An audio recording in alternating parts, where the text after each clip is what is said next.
The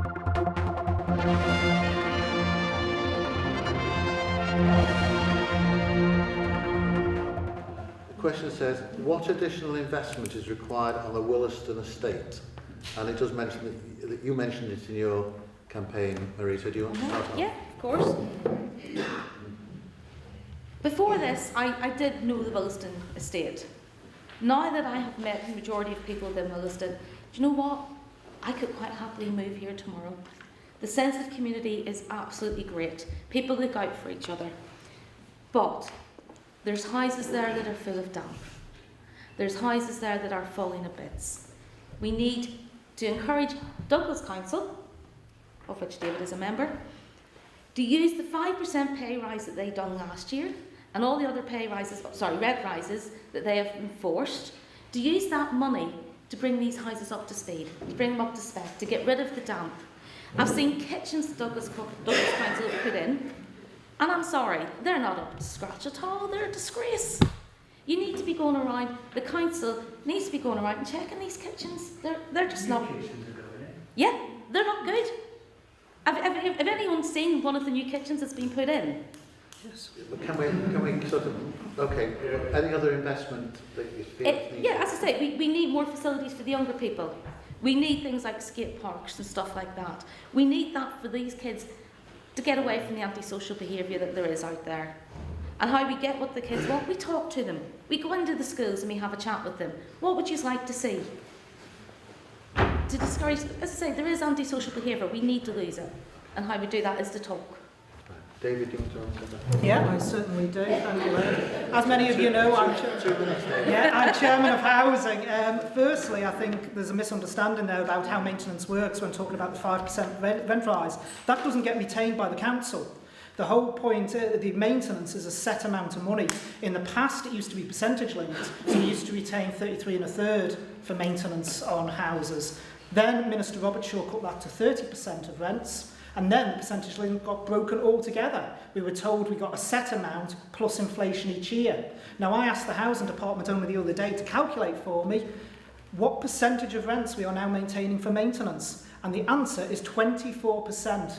So only 24% of the rents paid actually are being maintained for maintenance. But and as far as I'm concerned, that's not enough. That's not enough. And the reason being, because governments putting the rents up and trying to cut down the all-Ireland deficiency. David, can we come back to the question, please? Yeah, the investment. Improvements. Yeah, in terms of Williston investment, £40 million already guaranteed by government is going to be invested into Williston over the next 8 years. So the investment is coming.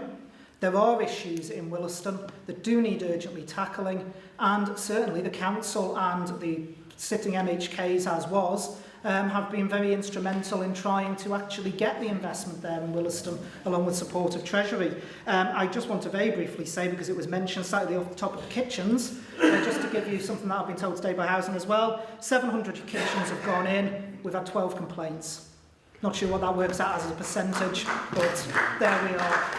And I can say I have seen lots of the kitchens. I've seen the ones that have gone in well, and I've seen the couple where there's been issues as well. And with anything, anyway, even in the private sector, I'm sure we all know, if we have our kitchen done, it's one of the biggest upheavals you can ever actually go through. So the key thing is to try and get it right first time, and that's specifically what we're trying to do.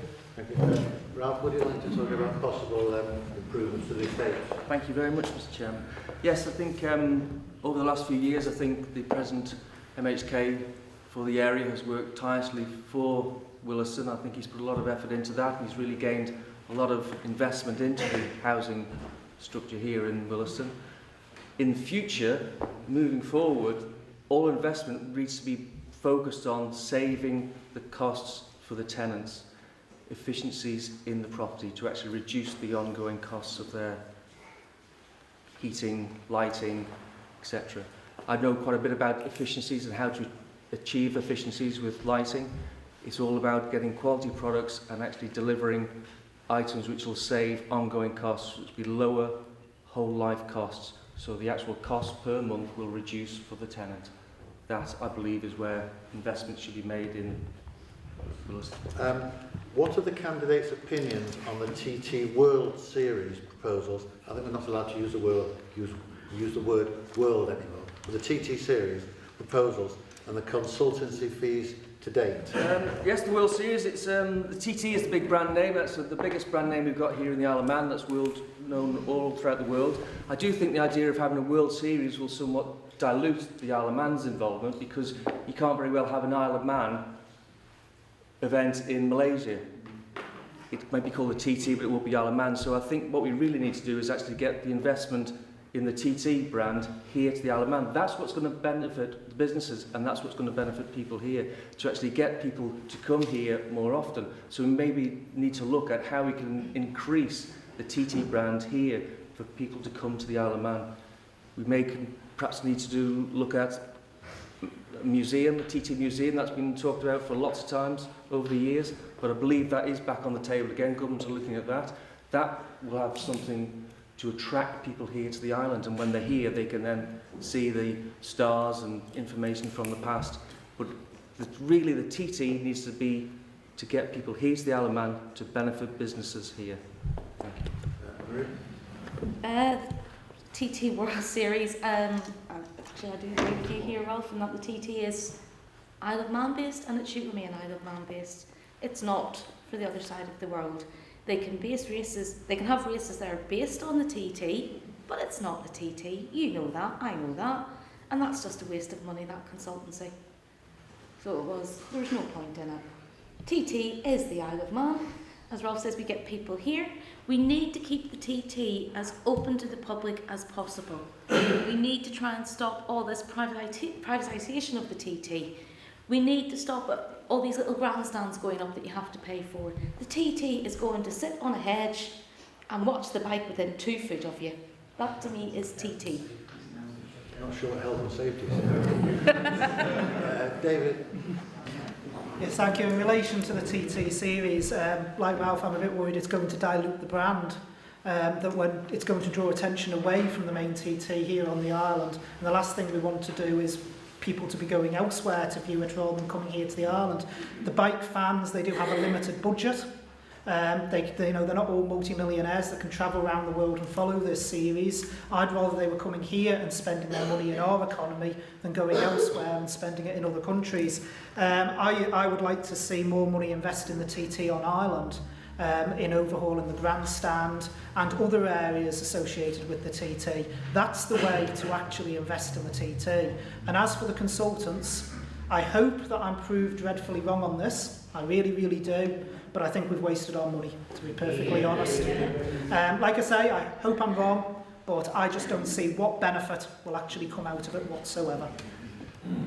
What is your view of deducting full national insurance from working pensioners with effect from April the 6th, 2016, when the deduction would not provide any pension benefit? Yeah, I've been quite clear on this one as well. I actually disagree with it. I think it's the way the government now is trying to close the hole they've got in NI. But it's slightly expanding on the question, I'm afraid, Mr. Chairman. But why has government got a hole in the NI fund? Because of all the secondary stuff that they're charging to it. That's why there's a hole in the NI fund.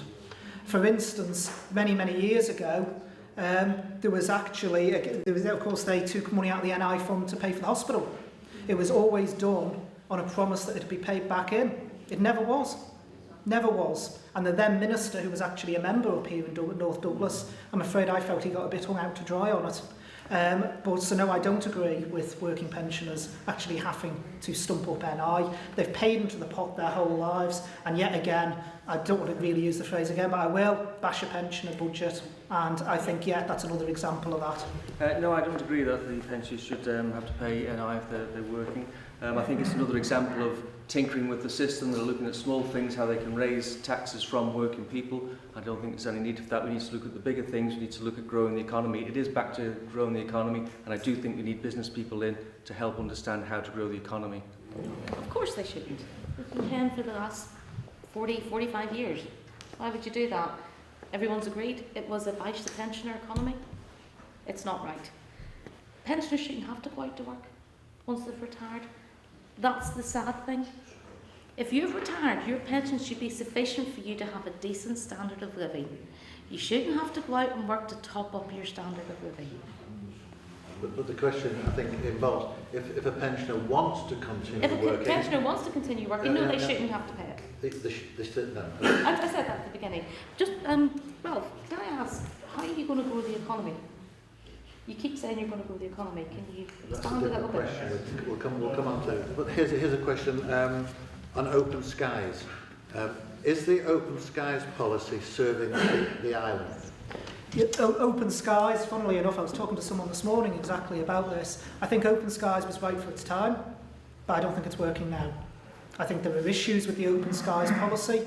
I don't think that we're getting the best service at Ronaldsway. You only have to look at the timings of flights now if you're trying to travel on and off. Ralph, you mentioned growing the economy. How are we supposed to grow the economy if our flight time scale doesn't actually meet with businessmen needing to get onto and off the island? In my work as a project manager, I speak to business people all the time, and one of the things they keep saying is how difficult it is, unless they're going to do an overnight stay, how they can actually get on and off the island and to actually do their business. And in fact, some of the timescales are so tight that you're taking a risk. If that flight's delayed by 15 minutes, half an hour, they're losing their morning meetings. Now, that's not a way of advertising ourselves as open to business. So don't get me wrong, I think when the policy came in, it was right for its time. But I think it's time to look afresh at it now and see what change we need to bring about to encourage more growth. Well, it comes to the open skies, it's... Truthfully, I haven't thought about it, and I'll hold my hands up to that. It's something I'll bring back to the party, and I'm quite happy to put out our views once I've got an answer for it. But your party has been involved over the years in being involved in this, but there's still got no policy. No, there's no policy at this moment in time, but we can go out and we will do a policy. That's not an issue. Open skies policy, well, we've got EasyJet here, and EasyJet are running at about 95% capacity. Every time I go on that flight, it's very, very busy. People seem to enjoy just paying the £40 to £50 going one way to London. There is a balance, obviously, with open skies. The actual scheduled services may drop, but Flybe are actually only flying at 14% capacity going to Stansted. So if you look at 90% to Gatwick with EasyJet, 14%, with Flybe going to Stansted, people are voting with their feet. Open skies policy is here, and people actually want it. Is there any chance that MHKs would take responsibility for their actions? Or maybe some of the MHKs here would like to. Is there any chance that MHKs would like to take responsibility for their actions, retrospective loans, handing out 1.2 million without a contract, etc.? Marie? Of course, but it's one of the things I'm standing on. Accountability and taking responsibility for what I do. I think every MHK should be accountable. Every MHK should be responsible for their actions. And if they do wrong, hold up their hands and take the consequences. It's as simple as that.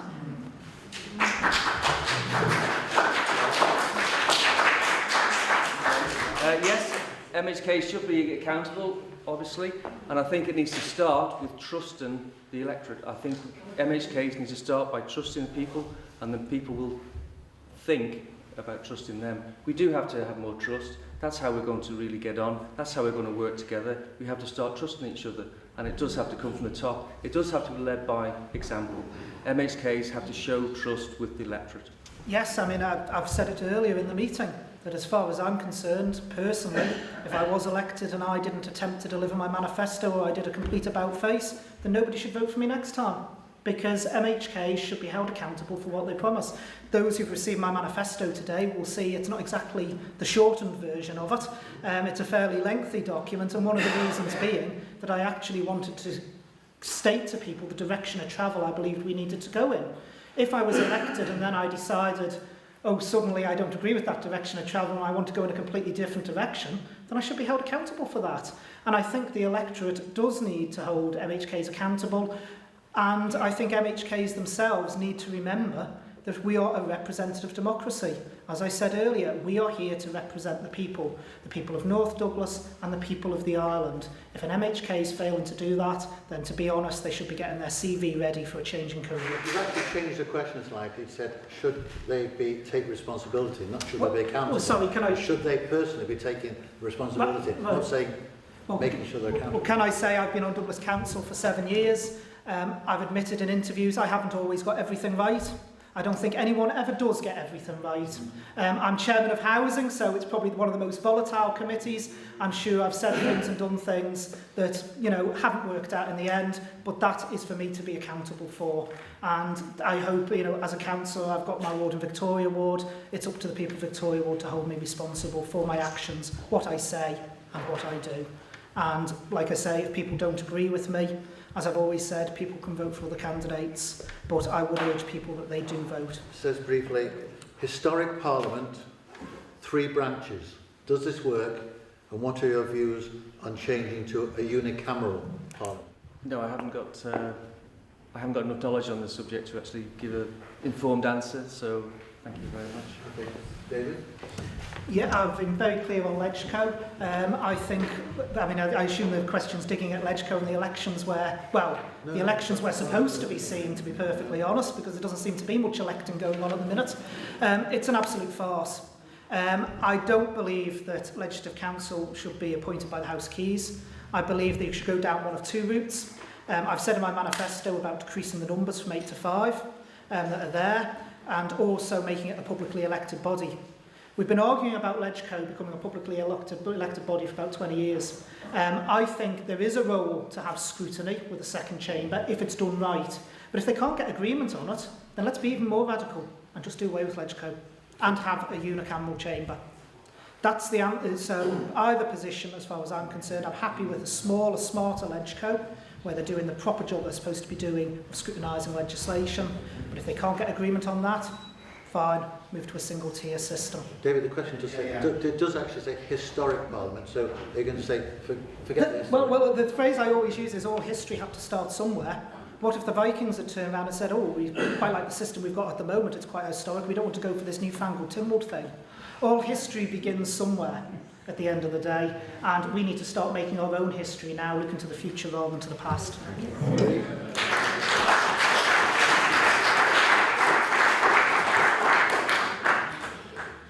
Yeah, basically, I can't even say it. Thank you. Unicameral Parliament. I don't know if it will work because I do think we need to have a scrutinising body. We need someone who's there to oversee everything that's done and make sure it's done legally. That said, LegCo needs to be publicly elected. We could make it smaller, I agree with that, but it needs to come from members of the public. They need to see who they're voting for and why they're voting for them. We've seen 2 extremely good candidates being passed over by the MHKs because they weren't part of the club. LegCo should not be a retirement home for MHKs. LegCo should be there to scrutinise. Members of LegCo should not be members of departments. That should be no. They should be there for one reason and one reason only, and that is to scrutinise. Let's come on to a local government question, which we have touched on earlier, but perhaps going maybe a bit more detail. Are there actually now too many boards or commissions? And other than what we've said before about reducing to 4, I know some local councils, some local commissions have actually reduced them as well, others haven't. Do you think they should all be, as individual boards and commissions, have less people on than they've got now, for those who haven't reduced? I think that's a question for each individual board. I don't think that's anything that national government should really get too involved in. It's just the government has to approve it, any changes. Yeah, but the government should go with what the local people want. Well, I think I've already stated my position on this. I think that the change government should be pushing for is complete reform of local authorities, not going down as far as 4, but saying 5, inclusive of Douglas. At the moment, across the island, including all the local boards, we've got 161 elected local representatives for an island our size. We talk about Tynwald and the House of Keys being over government. You know, that's far, far too many. So I think the only way we will get it is to restate what I've stated before, and that is complete reform of local government, where you actually move to a 5 local authority system, and that will automatically then bring down the membership. It is needs to be streamlined much more. Douglas has the infrastructure at the moment for its own council, and there should be 4 others around the country, and streamline it down much more and just keep the costs as low as possible. Should the Chief Minister be publicly elected? I can tell you, I will take your answer back to Ramsey. I'm sure Alan's waiting with bated breath for the answer. In my case, I don't believe the Chief Minister should be publicly elected. Now, the reason being, I believe we're a representative democracy. We're not a presidential system. And my worry is if you went out for an all-Ireland election for Chief Minister, that, I think, vests too much power in one particular person who can then go into the House of Keys and say, well, you lot have only been elected by 6,000 electors in your area. I've got an all-Ireland mandate. If anything, we should be trying to move power away from Coleman and the Chief Minister and back to the Parliament, not going the opposite way and trying to create a presidential system. So I've actually always been against electing the Chief Minister publicly. But I do agree with the fact that those who want to stand for Chief Minister should announce so at the point they're standing for re-election to the House of Keys. I do believe that they shouldn't just make the decision after they're re-elected. They should be upfront and fair to their constituents and let them know that that is a position they want to stand for. This is why we need party politics. The party leader you see in advance, that's who your Chief Minister is. They're elected on a mandate. And the other, if you become a government, you're elected on a majority. So the majority of the members, who that person's the leader of, is the Chief Minister, has the majority of the mandate. That's why party politics is so important on the island. I can't emphasise this enough. Until that happens, because it's not yet, maybe next year, the Chief Minister should not be elected by the public, but they have to have a public mandate. And they also should publish their programme for government so that you guys can say to your MHK, I'd like you to go for so-and-so. Don't like him, like her, like him. That's what we're there for. We're there to represent you. So you have to say what the Chief Minister is standing for, and you let us know what you want. We're there as your representative until we get proper party politics. No, I don't think the Chief Minister should be elected by the electorate. I think it should be MHKs who are elected by the people. Once they're in, then they choose the Chief Minister. Can I just say that parties can change leaders midstream? People in the UK in 2005 voted Blair and got Brown. So it's not always a straight choice that the person you actually vote in, if that party gets in, that leader's going to be there the full term. If the party decides they want a new leader 2 years in, you could very easily end up with a Chief Minister that we didn't know was coming. But in that case, you're voting for the party policies. So you are. The policies will still remain the same. Absolutely.